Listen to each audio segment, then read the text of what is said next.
This protocol employs a powerful and innovative technology, so-called atomic force microscope, coupled with electrochemical scanning microscope, which is AFM-SECM, to scan the morphological and the electrochemical information on faceted nanomaterials and nanobubbles in water.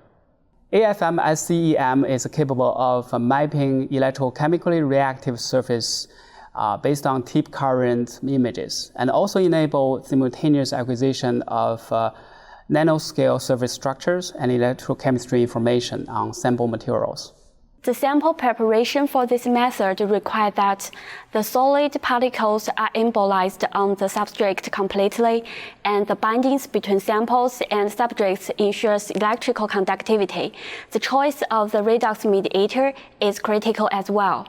Visual demonstration is necessary to clearly show the detailed and delicate operation in this protocol, such as sample preparation, system setup, and the imaging process.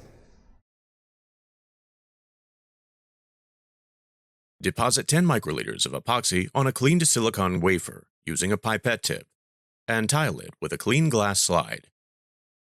After about 5 minutes, drop 10 microliters of the copper oxide nanoparticle suspension on the epoxy-coated silicon wafer substrates. Then vacuum dry the substrate at 40 degrees Celsius for 6 hours.